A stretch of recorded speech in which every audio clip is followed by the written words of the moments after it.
لیا کرے. کوئی کہتا ہے ٹینشن ہو تو نشہ کر لیا کرے.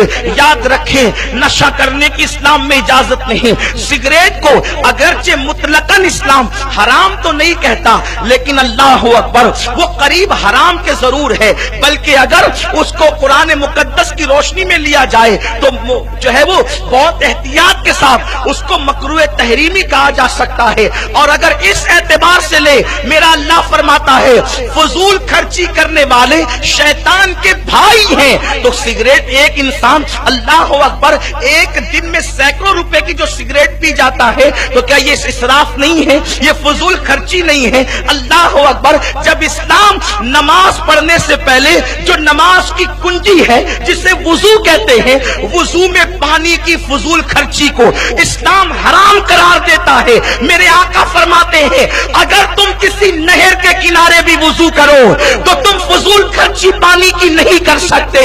پانی بچانے کا نعرہ دنیا آج دے رہی ہے. نبیوں کے امام نے 1450 سال پہلے پانی بچانے کا نعرہ عطا فرمایا ہے. میرے پیارے آقا علیہ السلام کے دیوانوں, دنیا کو جہاں 1450 سال کے بعد ہوش آتا ہے, اسلام 1450 سال پہلے وہ مہم چلا چکا ہوتا ہے. اسلام دنیا سے ہزاروں سال آگے ہے. اللہ کے رسول کا فرمان, آج لوگ پیٹرول پمپ پہ لکھتے ہیں پانی کی بچت کریں. آج لوگ کہتے ہیں 2 بوند کسی کی زندگی کو بچا سکتے ہیں. آمنہ کے لال نے کہا نہر کے کنارے بھی تم وضو کے پانی کا اسراف مت کرو. جو مذہب نہر کے کنارے پانی کے مس یوز پہ پابندی لگاتا ہو وہ مذہب سگریٹ کے اندر آگ لگا کر کے اپنی دولت کو آگ لگانے کی اجازت کب دے سکتا ہے؟ ہمارے 16 17 سال کے بچے سگریٹ کے عادی ہو رہے ہیں, گٹکے کے عادی ہو رہے ہیں. میں تم سے پوچھنا چاہتا ہوں سگریٹ پینے والوں, کیا اس قوم کو سگریٹ پینے کا حق ہے جس قوم کی بیوہ عورتیں سگنلوں پر بھیک مانگتی ہیں؟ کیا اس قوم کو اپنی دولت کو آگ لگانے کا حق ہے جس قوم کے یتیم بچے ہوٹلوں پہ کام کرتے ہیں؟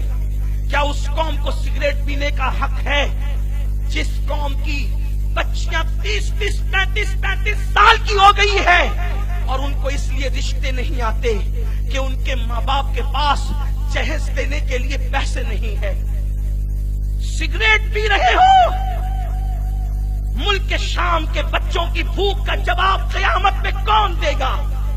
ہندوستان کے اندر سسکتی ہوئی جوانیوں کا جواب کون دے گا؟ جو راتوں کو 30 35 سالہ جوان لڑکیاں جب اپنے بستروں پہ سسکیاں لیتی ہوگی, وہ ایک ایک سسکی اس امت کے ہر جوان پہ قرض ہے اور رب کی بارگاہ میں ان سسکیوں کا تمہیں جواب دینا ہوگا. ہم سگریٹ پی کر اپنی دولت کو آگ لگاتے ہیں. مذہب اسلام تو یہ کہتا ہے کہ اگر 2 لقمے کم کھا سکتے ہو تو کھاؤ, اور وہ 2 لقمے کسی بھوکے کے منہ میں ڈال دو تو وہ تمہارے لیے قیامت کے دن نجات کا ذریعہ بن جائے. جو مذہب تمہیں 2 لقمے کم اس لیے کھانے کا حکم دیتا ہے کہ وہ کسی غریب کے منہ میں جائے تو تمہارے لیے نجات کا ذریعہ بن جائے, سگریٹ کا فائدہ کیا ہے؟ نشے کا فائدہ کیا ہے؟ اللہ اکبر. سوائے نقصان کے بڑے بڑے ڈاکٹر, بڑے بڑے سائنسداں, بڑے بڑے جو ہے وہ اسکالر یہ بات کرتے ہیں کہ سگریٹ کے اندر نکوٹین ہوتا ہے. ہمارے ڈاکٹر صاحب بیٹھے ہیں, اور نکوٹین ہوتا ہے, اس کو 2 قطرے کتے پہ ڈال دیا جائے, کتا مر جائے. 2 قطرے کتے پہ ڈال دیا جائے, کتا مر جائے. تم زہر حلق میں لے رہے ہو, دھوئیں کے طور پہ اڑا رہے ہو.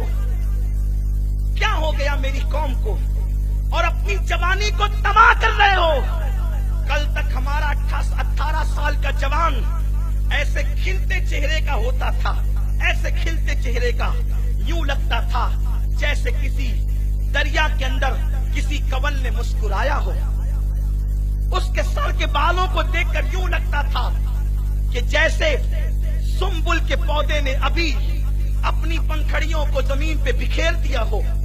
ہمارے جوانوں کا شباب وہ تھا کہ ان کے شباب کے آگے کبھی کبھی اندلس کی سرزمین مفتوحہ نظر آتی تھی. مفتوحہ مطلب بہت زیادہ آپ کو مشکل نہ ہو جائے. میں اس بات کا عادی ہوں ہمارے برادر محترم حافظ امین صاحب کی بلا کی طرح کہ میں آپ کو آسان زبان میں گفتگو کروں، لیکن یہ بات بتا دوں ہمارے جوانوں کی جوانی وہ تھی جنہوں نے اندلس کی سرزمین کو اسلام کی زمین بنا دیا تھا. سندھ کی زمین پر 17 سال کا جوان آتا ہے جسے دنیا محمد ابن قاسم کہتی ہے اور وہ اسلام کا پرچم لہرا دیتا ہے. آج 17 سال کا جوان نکڑ پر بیٹھ کر سگریٹ پی رہا ہے یا نشہ کر رہا ہے. کیا بات ہے؟ ٹینشن ہے. میں کہتا ہوں خدا کی قسم مسلمان اور ٹینشن دونوں ایک جگہ جمع نہیں ہو سکتے. آپ کہیں گے میں مبالغے سے قطعاً کام نہیں لے رہا ہوں. یہ اسٹیج علماء اہل سنت کا ذمہ دار اسٹیج ہے. یہ سواد اعظم کا ممبر ہے. یہاں سے بات مبالغے کے طور پہ نہیں کہی جاتی. خدا کی عزت کی قسم اسلام اور ٹینشن دونوں ایک جگہ جمع ہو ہی نہیں سکتے. بشرط یہ ہے کہ مسلمان سچا مسلمان ہو. میرا اللہ کہتا ہے الا بذکر اللہ تطمئن القلوب. اللہ کا ذکر کرو دلوں کو سکون مل جائے.